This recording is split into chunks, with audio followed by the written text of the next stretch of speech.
There's just so much. You're listening to a Mamma Mia podcast. Mamma Mia acknowledges the traditional owners of land and waters that this podcast is recorded on. This episode contains discussions of family and domestic violence. If this is triggering for you, give this one a miss. And if you need help, please call 1-800-RESPECT. The year is 1927. Sydney is in a post-war party that's been raging on for almost a decade.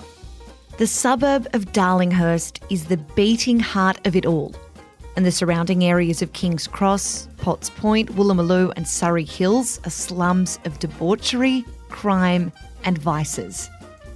It's an underworld run by two rival crime queens, Leigh and Tilly Devine. In an effort to stamp out excessive alcohol consumption, pubs have shut at 6 p.m. since 1916, giving rise to what they call the 6 o'clock swill, where punters attempt to drink as much as they can in the final minutes before 6 before being tossed out and sent home. But thirsty working class Sydney-siders have the money and the appetite for more. So, the sly grog business is born. Unlicensed hotels and liquor stores are concealed behind butcher shops and florists. There's one on every corner, and chances are if you're somewhere in East Sydney, Leigh supplied the sly grog you're drinking.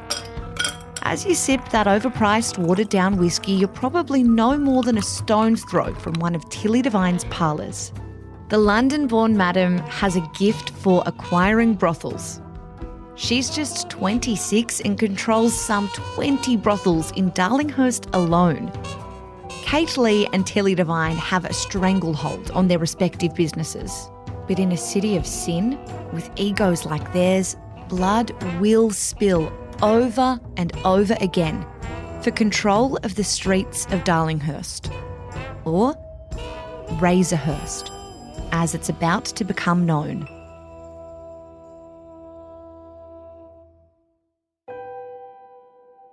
This is True Crime Conversations, a Mamma Mia podcast exploring the world's most notorious crimes by speaking to the people who know the most about them.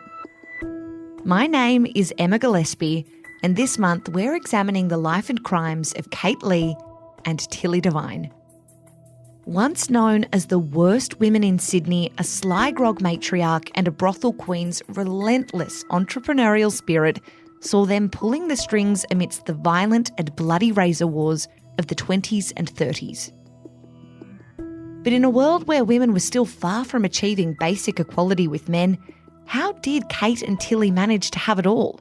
I'm speaking with journalist and author Larry Writer to learn more about Tilly Devine, who she was, how she found her way to Australia, and how she rose to become one of the country's most infamous folk figures. Larry wrote Razor, the book that would go on to inspire the 4th season of the critically acclaimed Australian crime drama series Underbelly Razor. Larry, today East Sydney, the pocket sort of King's Cross and surrounds is in, it's one of the most expensive areas of the city and the country. But it wasn't always like that. Can you take me back to Darlinghurst and King's Cross in the 1920s? Well, by that time, most of the wealthy people or people with jobs had taken advantage of the new public transport grid and had moved away from the inner city. And they were living in the garden suburbs of Rockdale and Burwood and Mossman and places like that. And they left the city to the poor, the people who worked in the factories down at Woolloomoloo and in Surry Hills and Darlinghurst and places like that. So you've got a lot of poverty. You've got people living in terrible circumstances, ramshackle housing, falling down places, no electric lights, sometimes a toilet out the back. There was no garbage collection then, so what people would do would they burn their rubbish in the incinerator, either in the backyard or a communal one in the street. And so the whole area would be suffused in thick smoke. You'd have kids running around. There were stray dogs and cats everywhere. They didn't have chipping or any of those things that we have today. There were a lot of pubs. There was a lot of drinking during the day. There was a lot of domestic violence. One of the reasons for that is that so many of the men had returned from the war and they'd been traumatised. And in those days, no one knew anything about what war can do to somebody. So you have violent men. You have men whose ambitions to pick up the career they had before they went away had been thwarted by circumstance and the depression. And so they spent a lot of time being drunk and just getting up to no good. And to earn money, they turned to crime. So usually where there's poverty, there's crime. And that was certainly the case in the laneways and alleyways of the inner east of Sydney. Larry, we know that Tilly Devine would eventually make a name as one of Sydney's most notorious underworld figures, but she was born on the other side of the world. Can you tell me about what we know about Tilly Devine's childhood? Tilly was born in Camberwell in London in 1900, and Camberwell in those days was a slum. It was one of the poorest places in England, and she actually lived in it was kind of a stable. And there were horses that had an earthen floor. She was one of a number of children, and the family were very poor. And what she would do as a little girl would be to walk across the bridge to the other side of the river to the more upscale side of Camberwell. And she'd look in the windows of the dress shops and she'd hang around the music halls and just yearn for the glamour that, to all intents and purposes, looked as though she'd never be able to enjoy in her life. She actually worked in a match factory and in a bookbinding factory as a very young girl, 10 or 11 or 12. And then when she grew into her teens, she decided the only way that she could accumulate some money and realize her ambitions was to become a sex worker, which is what she did. And she worked on the Strand in London, and she was arrested a number of times and was taken to the Bow Street lockup in Magistrates Court, just near Covent Garden there. And in fact, when I was researching the book, I went there and saw the cells, which are the same today as they were back in 1916. And during the war, Tilly was working on the Strand, and she was approached by an Australian serviceman called Jim Devine. And he was a big, beefy, thuggish guy from Sydney.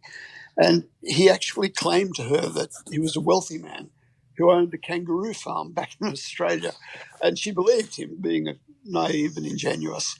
And they got together and they got married in 1917 in the church in Camberwell. They almost immediately had a young son called Frederick. And her parents, who knew the kind of life that Tilly had decided to follow, when Tilly said she was going to follow Jim to Sydney as a war bride in 1920, refused to let her take Frederick with her. So Frederick stayed at home in London, and he would be reunited with his mother 50 years later, but by that time it was all too late and they never really got on.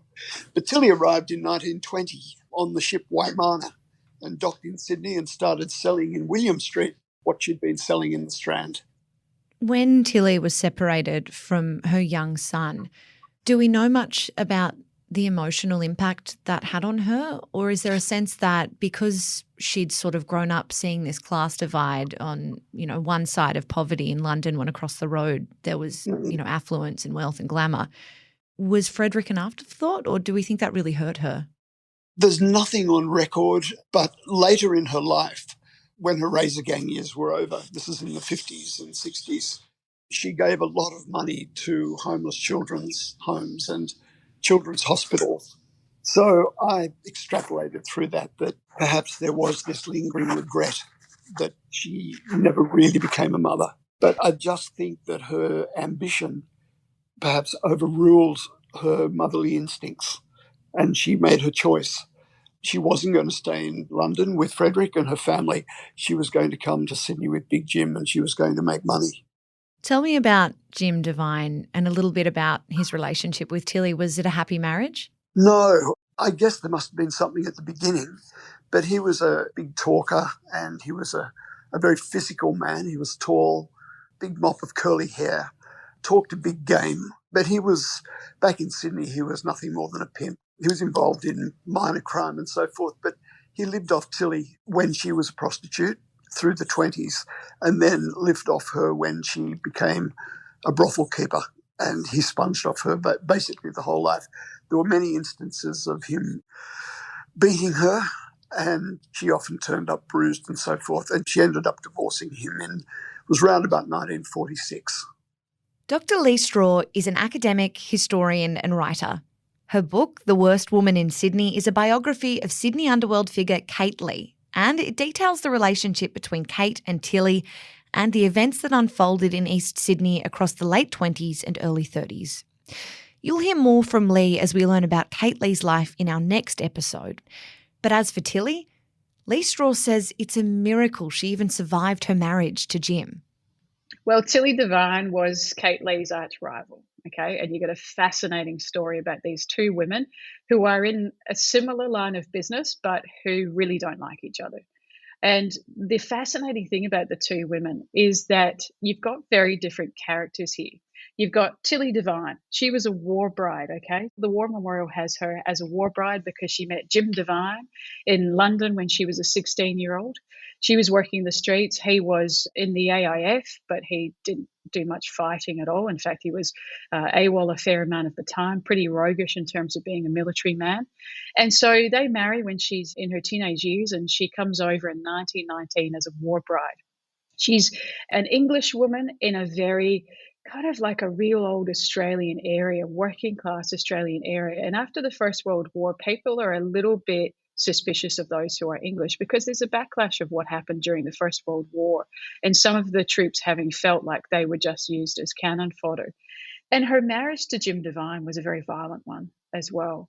And so I'm always surprised that, in fact, she survived that marriage in some ways because of just the violence. They both were violent to each other, but he was incredibly violent against Tilly. And that's one of the very serious parts of domestic violence, is that it is remarkable that some women actually survive it. And so I think it made Tilly tougher. It made her look out for herself. You're listening to True Crime Conversations with me, Emma Gillespie. I'm speaking with Razor author Larry Reiter and historian and author Leigh Straw about Tilly Devine, the brothel queen of Darlinghurst.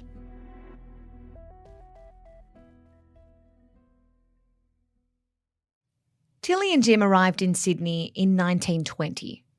Tilly's CV of petty crimes and sex work was long and robust by 1925, when after just 5 years here in Sydney, she was well and truly known to police. Larry Reiter told me how Tilly began to make a name for herself in those first 5 years. She was quite beautiful when she arrived. When she was a young woman, her early mugshots that are available show her to be, I think she was described as having a complexion as fair as a hayrick in summer. And she was quite beautiful, and she was quite practiced at sex work and became one of the more sought-after sex workers in Sydney. But as she grew older, 1928, something like that, when she was 28 years of age, she had begun to put on weight and she became quite coarse in her appearance. And smoking and drinking and so forth aged her beyond her years. So when she became less in demand as a sex worker, she had so many contacts and she had the drive and the ruthlessness to become a brothel keeper, to become a madam. And she was wealthy enough now to open a number of brothels in which she installed other sex workers, and she took 50% of their earnings. At her height, she had 28 or 30 brothels in Sydney, around Darlinghurst, King's Cross, Woolloomoloo, places like that.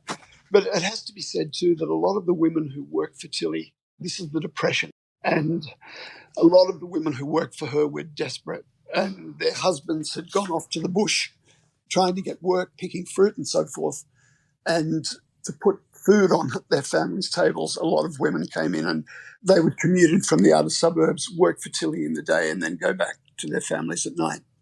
Taking it back a little bit, after those tumultuous sort of first 5 years, mid-20s, Tilly ended up in Long Bay for maliciously wounding a person with a razor blade. How did her time in prison change her? And did that inform, what we've just heard about, this sort of empire of brothels that she eventually builds up? Was that a result of what she learned or reflected on in prison? It certainly didn't deter her. She was incorrigible, and it sounds gratuitous, but the fact that she'd been convicted over 100 times in her life for various things, including, violence and assault and attacking people with razors and attacking other gangsters with razors and so forth. She kept going into jail. She served around 25, 28, 30 jail terms that are known. But when she got out, she cheerfully went back to work, doing what she'd done before. So I don't think the experience of jail was a deterrent to her. What about brothel ownership? What were the laws around sex work at the time in Sydney, and how did Tilly Devine use them to her advantage? There was a series of laws that were brought in the early years of the 20th century, and they were laws that prevented street prostitution and weirdly prevented men from running sex workers. There was no mention there of women. Thinking about the kind of social attitudes about women at the time, women were not meant to be seen as business people. There weren't many opportunities for women in terms of work. You could get work easily as a secretary, but you certainly couldn't get work easily in any kind of management role. That didn't happen for decades. So Tilly sees this as an opportunity. There isn't an expectation that a woman could really be running a business, and certainly a business like that. So Tilly, when the women were not allowed to work on the street, she merely moved them inside and opened up brothels. And there were brothels that had expensive decor and so forth, and there were others that were quite basic. But she catered to all tastes. And so she kept 50% of the takings of the women, but she looked after them. She gave them medical attention, regular medical checkups. She made sure that other men couldn't act as pimps to these women, but she demanded loyalty from them. If one of her sex workers defected to another brothel keeper or was withholding money, there was usually a violent rebuke. It's quite ingenious to think how she empowered herself through a sexist, gendered kind of law. Does that speak to her character? She was very smart, very ambitious, and very canny. She would have seen a loophole 1,000 miles away, just like Kate did with Sly Grog. She had a hair-trigger temper. She was very pretentious. She believed that she was amazingly beautiful and that she was a class above everybody else, even though, she came from the most impoverished background. But she would carry dogs with her and she would wear the fur coat and all of the rings, and she would have her hair done a couple of times a week. She'd wear a lot of makeup, expensive shoes, all of these things. So she didn't look like a down and out. She was one of the most stylish women in Sydney. And Tilly very, very much cornered the market in prostitution in Sydney by being smarter, more ruthless, and more threatening, I guess, than any of the other people in the same line of work.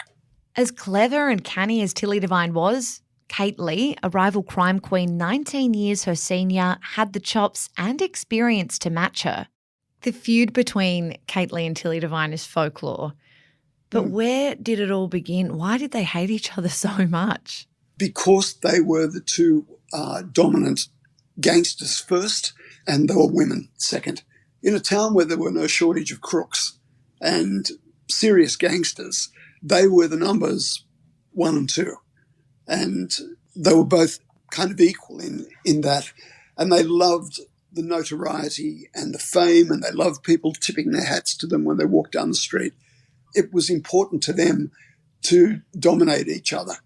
And although their criminality that they both involved in didn't really overlap, it was just the fact that they were women and each one wanted to dominate the other. True Crime Conversations is a Mamma Mia podcast produced by Gia Moylan. I'm Emma Gillespie, and I'll be back next week, continuing our 4-part series on the razor gangs of East Sydney and the crime queens at the centre of them, Tilly Devine and Kate Leigh.